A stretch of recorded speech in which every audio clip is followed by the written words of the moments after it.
Um, I'm very happy for the invitation here to Slovenia and the extremely good program that we have had.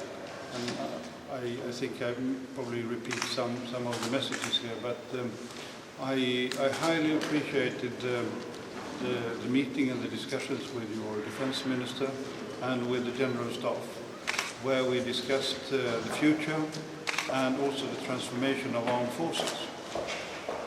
Yesterday afternoon I experienced this very skillful multinational project with the CBRN battalion with representatives from many European countries, and I think that this is an example, a good example on military forces that really are asked for in the European context. We are lacking of this kind of skills.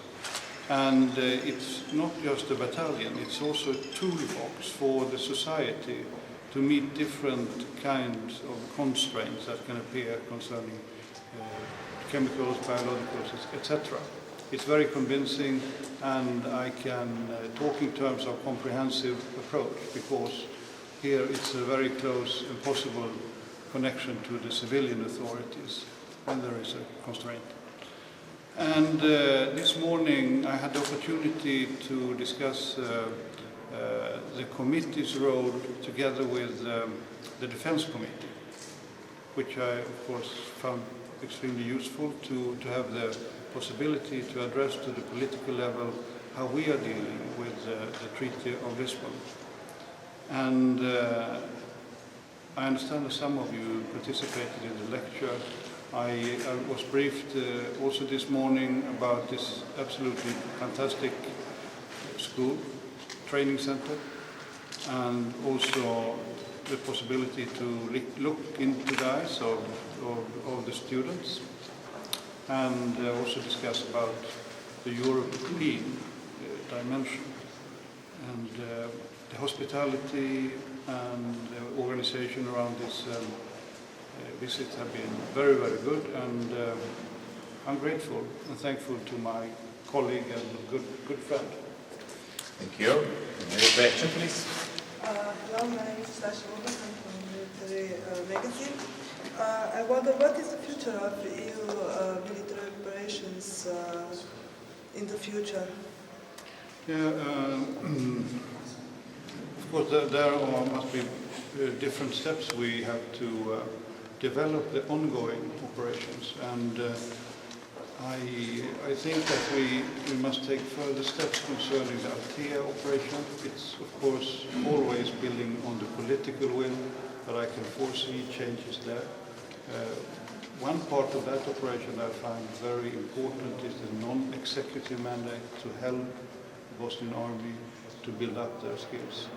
And concerning the Atalanta in the Indian Ocean, Gulf of Aden, and the training mission in Somalia, the development here is to try to find a more holistic view how we can help each other and have a more long-term view on the situation in that region.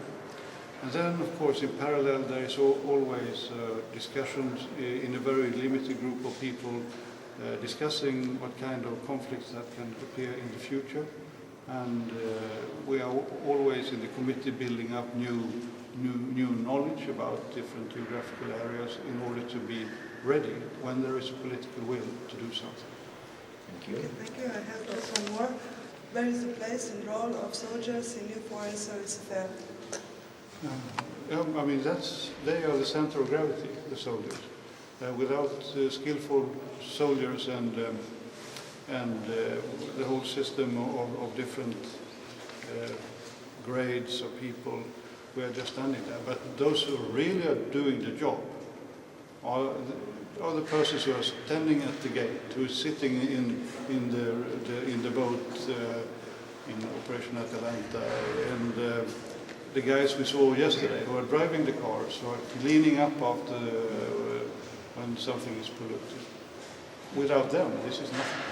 And I'm basically a soldier myself, so I know what I'm talking about. Thank you. What do you expect from Slovenia in the future?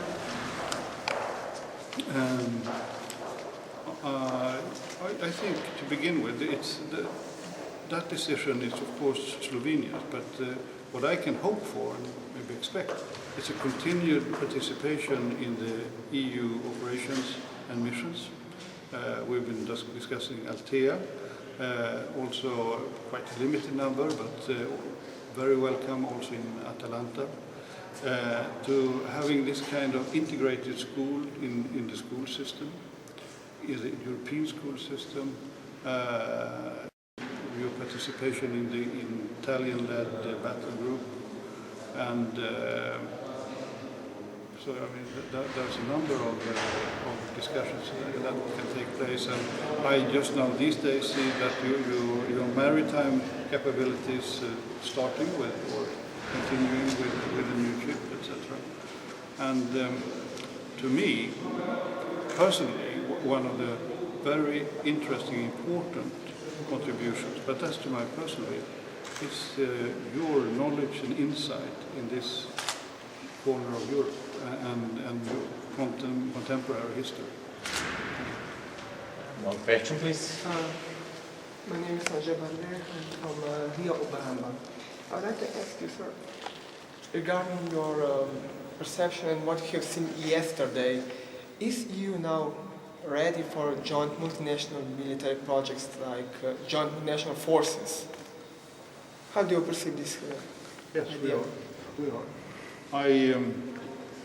One example of this is some of the battle groups consisting of 5 different countries, where one of the countries is not a member of the EU. It's a NATO country, Norway, for example. And so multinational, yes, 5 states coming from different organizations, having tasks all the way from the low conflict level of humanitarian aid all the way up to separation of parties by force. And it's not just nice words, it's having final exercises and evaluation, which is quite demanding. And in conjunction with that, there is also growing up a good strategic airlift system. So these 5 countries with this capacity can now be moved, deployable. So I believe in this. Of course, it's 100 miles to go, but I can give a military advice to the highest level in the European Union to use these kind of tools. Thank you. Thank you, Generals. Thank you.